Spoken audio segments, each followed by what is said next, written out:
One Crypto here. I hope we're all having a wonderful day. I know I am. The title of the video is 84 Quant could get you $33,000 when this happens. But before we start, please subscribe. Please hit that notification bell so that you don't miss any further videos. Remembering, I'm not a financial advisor, so this is not financial advice. Always do your own research. But first and foremost, we look at the crypto bubbles. We are ranked 38 with a market cap of $1.06 billion at a price of $87 with a 24-hour volume of $11.56 million. We are up 0.3% in the hour, up 0.1% in the day, up 0.9% in the week, and down 4.5% in the month, and we are down 52% in the year.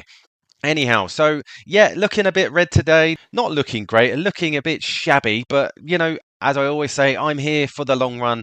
This does not bother me in the slightest. With everything that's taking place with Quant Network at the moment, they are working their socks off, and we can see that. But anyhow, before we start, there's been lots of talk about the quant gateways, the public gateways, when they're going to open. I get asked this question a lot. So I thought I'd do a bit of digging and have a look around. But I've also done some maths for you so that we can get our juices flowing, as this is a huge utility for quant as and when it gets released. So just letting you know, it's not released at the moment, but we hope it will do in the future.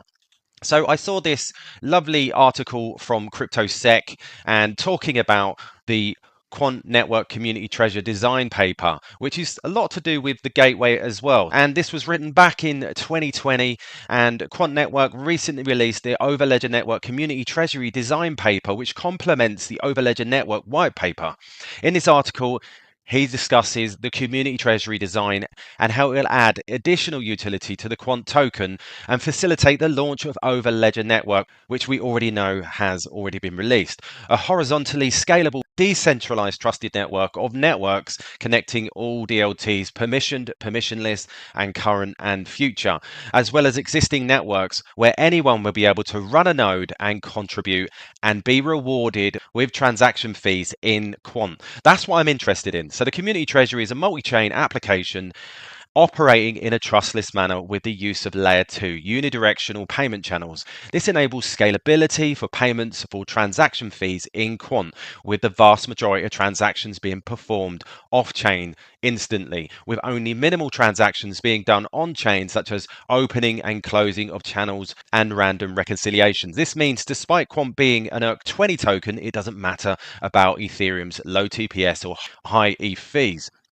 In addition to already extensive list of utility, the Quant token benefits from, as details in the Quant Network utility paper, this utility will be increased further with Community Treasury, where more Quant will be used, locked in payment channels, further reducing circulating supply.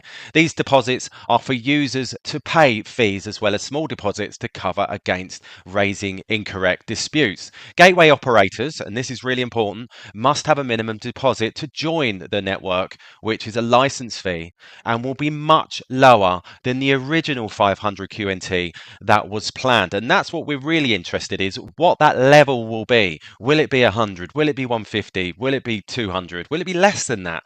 Who knows? They also have a variable deposit where operators choose how much to stake, which, unlike the license fees, returned providing the gateway doesn't act maliciously or faulty behavior. The more that is staked, the more requests the gateway is authorized to handle. If the gateway returns faulty data, malevolent behavior, then the deposit gets slashed as punishment to incentivize correct behavior. The Community Treasure design has benefits of staking, where more Quant is being used, locked up in funding payment channels, and used for fees paid to the gateways, increasing demand and reducing circulating supply of Quant. But importantly, without the usual major disadvantages associated with staking with proof of stake blockchains, where the rewards are just created by minting new tokens via high inflation inflation, increasing supply and diluting existing token holders. With Quant, there is no inflation, no new tokens are minted. The increase in demand for QNT will need to be purchased from the existing supply of tokens. Circulating supply will also reduce as more QNT is locked in payment channels, staked in addition to enterprise community license fees to access the use of Overledger software. Those that don't want to run a gateway aren't punished through dilution of tokens. In fact, everyone benefits from the increased utility demand in QNT. And those that do choose to run a gateway can benefit from the additional revenue in Quant from processing functions which they could use those rewards to further increase the amount of Quant they stake to process even more transactions. So this has got me thinking, right? So I ran a thread earlier today and I thought this was quite important just to get you aware of what could happen, and this is food for thought. Now, what would it take to generate $33,485 per year in passive income from Quant if and when the Quant community gateways open? So I ran a thread. Every transaction on Overledger passes through gateways, and those who operate them and stake their Quant are rewarded for each transaction the gateway processes. So our aim is $33,485 per year, or $91.74 per day. Remember, this is all assuming and speculative. So assuming 50% of all Quant tokens get staked, so that's 7.3 million tokens approx. So assuming gateways pay out 1/100th of a cent, which is 0.0001 dollar per transaction, and assuming Overledger processes 80 billion transactions per day. Now, some people are calling out 200 billion, but I'll stick with the 80 billion. So 80 billion Overledger transactions per day times that 0.0001 dollar per transaction equals $8 million total transactions fees per day. So 8 million total transactions fees per day divided by 7.3 million staked Quant equals $1.09 per staked Quant per day. So that's $91.74 per day. That's our aim, divided by the $1.09 staked Quant per day equals 84 Quant.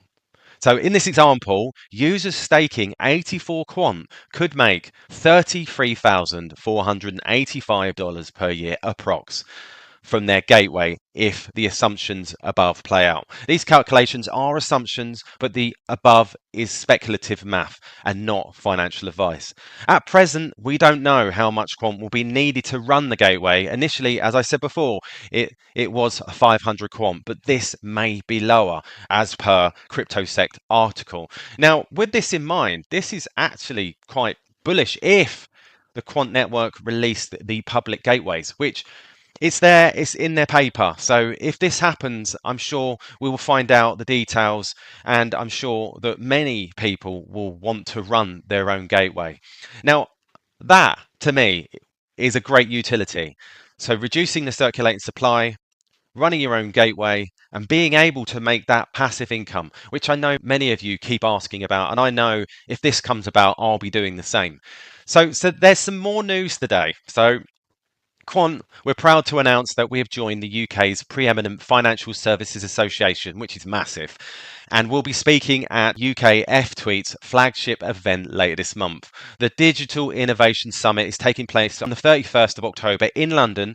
It brings together speakers from businesses, academia, government and regulations to explore the emerging technologies that will transform finance. And our founder and CEO, Gilbert Verdian, will be speaking on a session about the digital pound, moderated by Paul Horlock, Chief Payments Officer at the Bank of Santander. Gilbert will share our experience of working with Project Rosalind and outline his vision for the future. This will be amazing.